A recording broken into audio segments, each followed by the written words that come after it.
Salut tout le monde, j'espère que ça va. Donc aujourd'hui, nouvelle vidéo zapping. Aujourd'hui les amis, nous allons du côté de Twitter se regarder quelques tweets et en passant aussi sur Instagram pour 2 vidéos.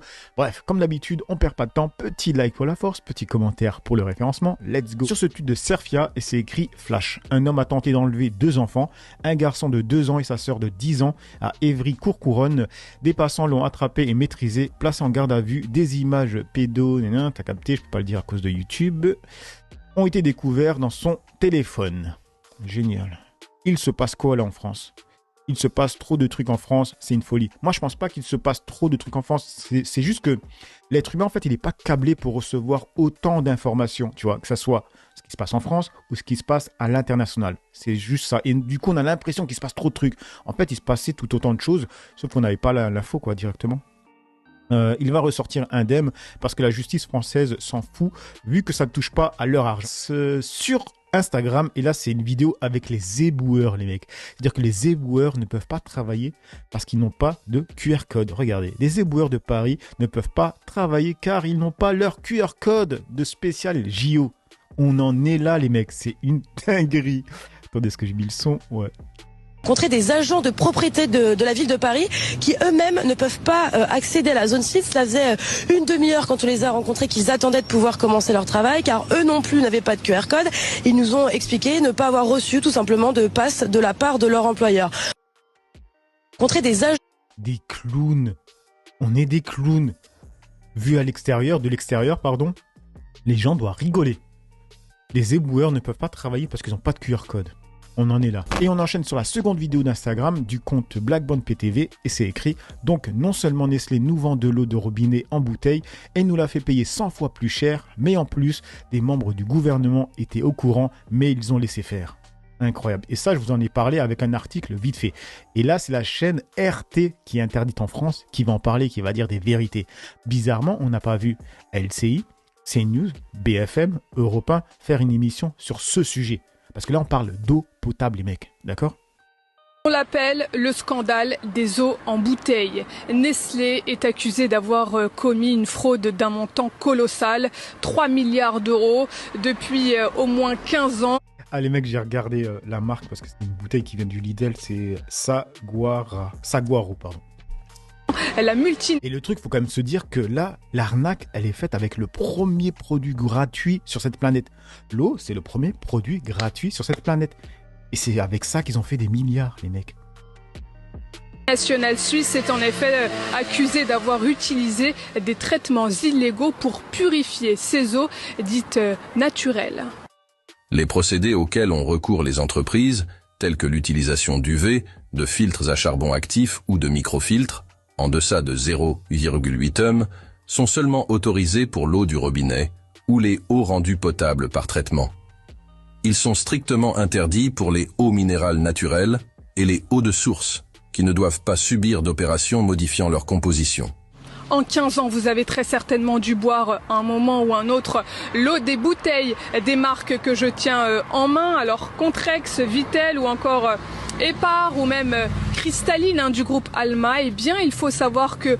Là, ça me fait rire parce que je vous l'ai déjà dit, j'ai travaillé au champ au rayon liquide. Et Cristalline, il y a les clients qui venaient et qui me saoulaient parce qu'en fait, et c'est à ce moment-là que j'ai compris qu'il y avait plusieurs sources chez Cristalline. Il y a le nom de la source, tu vois. Et il me faisait chercher des packs d'eau parce qu'il y avait une autre source.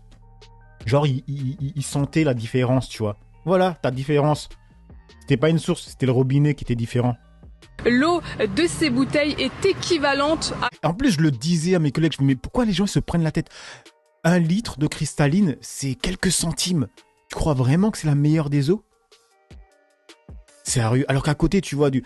Après, en même temps, on voit que maintenant, même Vittel, c'est de la merde. Mais bon, tu vois à côté, il y a Vittel qui coûte 3 fois plus cher, tu vois. Et toi, tu crois que en payant 3 fois moins cher, tu vas avoir la meilleure des eaux, tu vois. L'eau du robinet, sauf que vous les payez en bouteille 100 fois plus cher. La commercialisation d'au moins 18 milliards de bouteilles à destination finale des consommateurs sous la dénomination eau minérale naturelle, alors que ces eaux ne pouvaient prétendre à cette qualité, constitue l'élément matériel du délit de tromperie sur les qualités substantielles et la composition des marchandises. Saisi en octobre 2022 par l'Agence régionale de santé du Grand Est, le parquet d'Épinal a ouvert une enquête préliminaire visant Nestlé pour tromperie par personne morale sur la nature, l'origine, la quantité, la qualité d'une marchandise. Mais le scandale, il prend une toute autre ampleur quand on apprend que plusieurs membres du gouvernement étaient au courant de cette fraude et qu'ils ont laissé faire, à en croire la députée de la France Insoumise, Clémence Guettet. 3 milliards.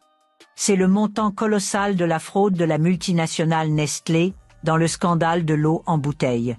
Vous croyez qu'ils ont laissé faire pourquoi? Tout simplement, ils ont dû prendre des pépettes, voilà.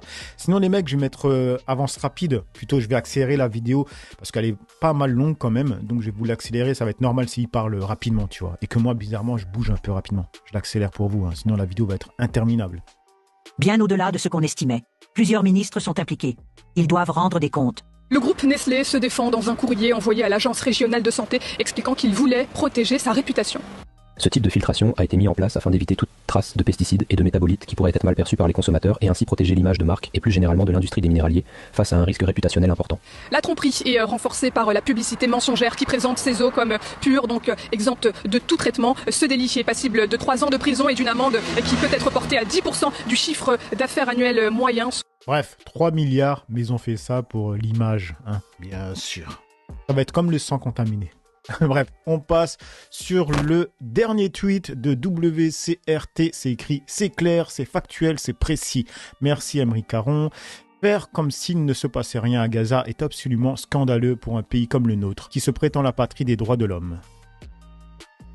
Aymeric Caron, qu'est-ce que vous répondez au chef de l'État? D'abord qu'il ment, on fait de la politique avec les Jeux Olympiques.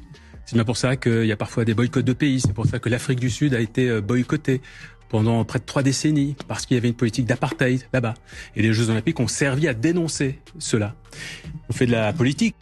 Je précise pourquoi il dit ça, parce que j'ai vu la vidéo avec Macron, il a dit on ne fait pas de politique avec les Jeux Olympiques. Et nous, on ne fait pas de politique avec les Jeux.